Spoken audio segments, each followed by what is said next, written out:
When you think of presidential security, you probably picture guys in suits with earpieces, maybe some armored cars. But the protective bubble around Vladimir Putin, it goes so much further than that.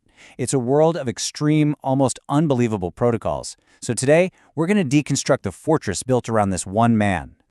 And this quote, wow, it comes from someone who used to be on the inside, a former captain in Russia's Federal Protective Service. And it really cuts right to the heart of all this. This isn't just about standard procedure. It's about a deep-seated paranoia, one that you can probably trace right back to his KGB days, where he learned that threats can come from absolutely anywhere and in any form. You've probably seen those pictures, right? Putin sitting at one end of a ridiculously long table with someone else way down at the other end. Well, that's just the tip of the iceberg. The reality is this multi-layered system designed to control every single variable of his existence, from the food he eats to the data he leaves behind. But see, this system isn't just about stopping bullets. It involves food tasters, bulletproof umbrellas, and yes, a special suitcase for his biological waste. I'm not kidding. So what kind of threat could possibly require measures this extreme, this bizarre? Let's find out. Okay, let's start with the most personal, most intimate layer of defense. This is the one designed to protect Putin himself from invisible threats, things like poison or radiation. This is his biological shield. For most leaders, a state dinner is about diplomacy. For Putin, it's a full-on, high-stakes security operation. He has his own team of Kremlin chefs that travel with him everywhere. Before any meal gets near him, the ingredients are screened, the dishes are tested in a mobile lab, and then a dedicated security officer, a taster, samples every single thing.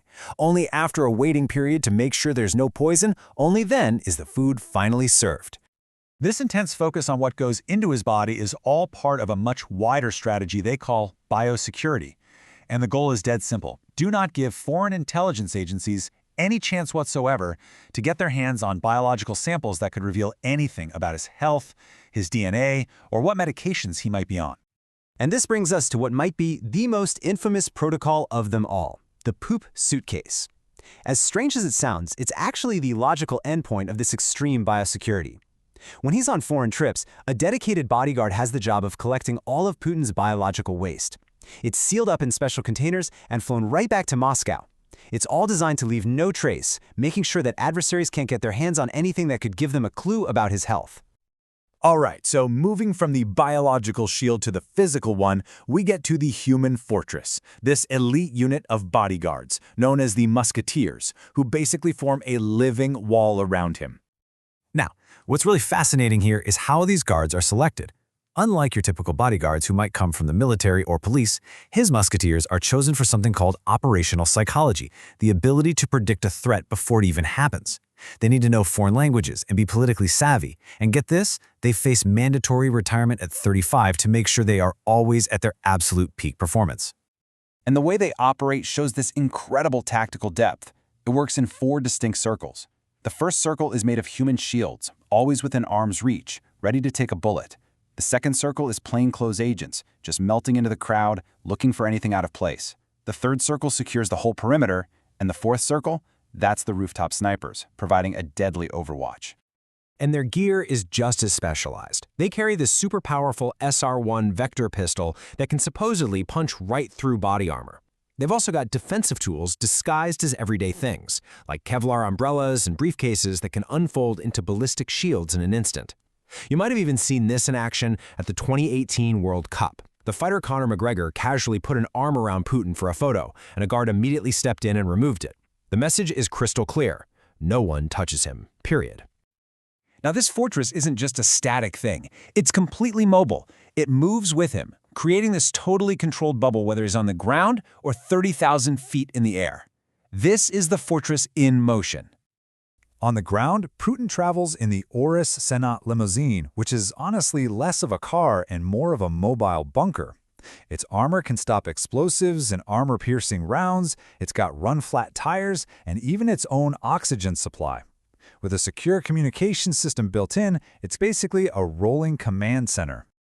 And in the air, he uses a modified jet they call the Flying Kremlin. It is a full-blown command center packed with missile defense systems, radar jammers, and secure communication rooms. From this plane, he can run the entire country and, if it ever came to it, authorize a nuclear launch. And to make things even safer, they often fly decoy planes alongside him just to hide which one he's actually on. So far, we focused on physical protection, but the modern fortress extends way beyond what you can see. Its walls are now invisible, stretching out through electronic warfare to control the environment on a massive, massive scale. Just look at this number, 46,000. That's how many civilian aircraft have had GPS problems over the Baltic Sea area in just the last 8 months. And believe me, that is not a coincidence. And here's the crucial point. The fortress has expanded. The very same preemptive, defensive mindset that protects Putin's body is now being projected outwards as a form of electronic and hybrid warfare, putting civilian lives across Europe at risk. We're talking about a deliberate campaign of electronic warfare. Coming from places like the Tobol complex in Kaliningrad, Russia, is jamming and spoofing GPS signals over a huge area. This can give pilots totally false readings about their location or their altitude, creating chaos and incredible danger in civilian airspace. One of these attacks alone affected over 1,600 flights. So we've seen the sheer scale of all of this. I mean, it's just mind-boggling. But what's the ultimate price? What is the real cost of living inside a fortress that is this elaborate, this all-encompassing? This quote from a former Kremlin insider who actually helped bring Putin to power, it just captures the consequence perfectly. The extreme security, it isn't just a shield. It creates an internal atmosphere that is, in his own words, suffocating. And that's really the bottom line here. These protocols aren't just personal quirks. They are a symptom of a political system where the leader's personal survival has become totally indistinguishable from national security. The fortress is built for total control, but what it creates is profound and absolute isolation. And all of this leaves you with one final lingering question. When you build a fortress this high, with walls this thick, when you protect a leader so completely from the outside world, what is he actually in control of, besides the fortress itself?